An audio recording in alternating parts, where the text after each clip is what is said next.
Most people don't know who they are. I know that sounds like something you would put on a motivational poster, but I mean it literally. Ask someone who they are and they'll say their name, their job, their past, and none of that is them.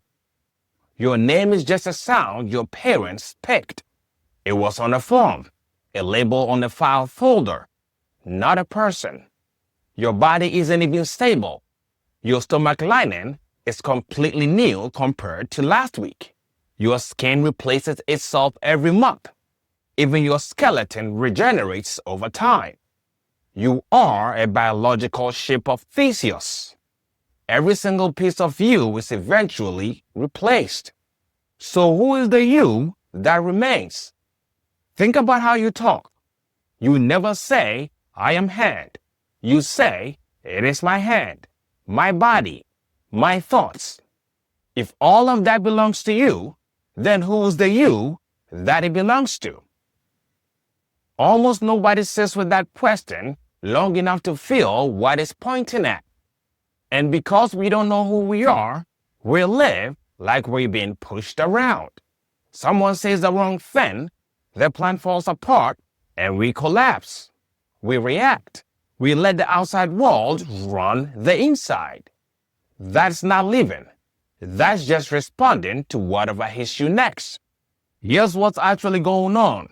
We exist on several levels, several planes at the same time. The physical, the astral, the mental, the soul.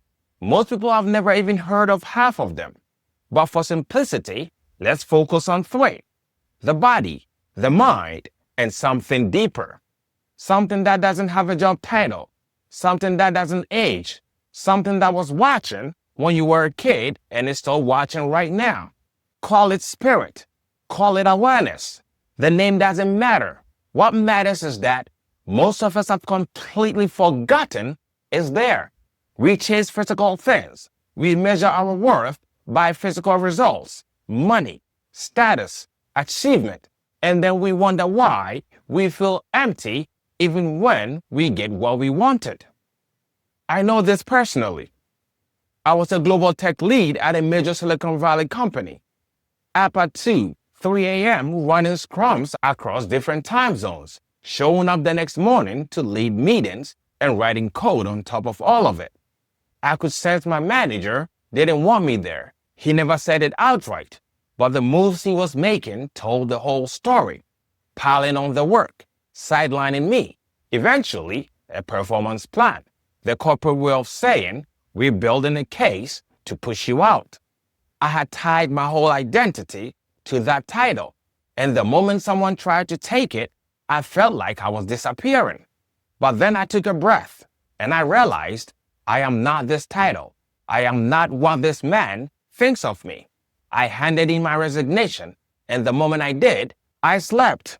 I went to the gym. I started building the game on my own terms. The label was gone, but I was still there. Every great tradition has pointed at the same truth. In Islam, the ruh, the divine breath inside the physical vessel. In Christianity, the image of God, the imago Dei, not a face, but a creative force alive inside you. Inverted philosophy, the Atman, where the individual soul and the universe are the same thing. And modern neuroscience, scientists scanned the brain looking for the cell. They found nothing, no location, no address. The ego is just a network of looping thoughts, a story your mind tells itself on repeat. You are not the voice in your head. You are the one listening to it. That awareness behind your eyes, the quiet thing that notices everything, that is the real you.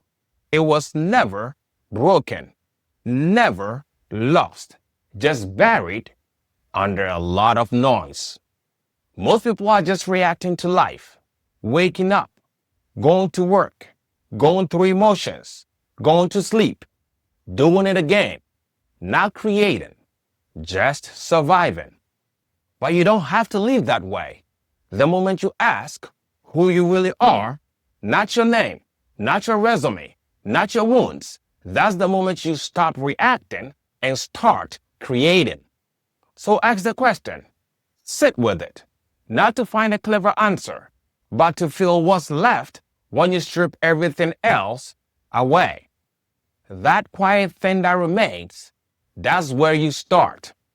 And once you find it, the real question becomes, what are you going to create today?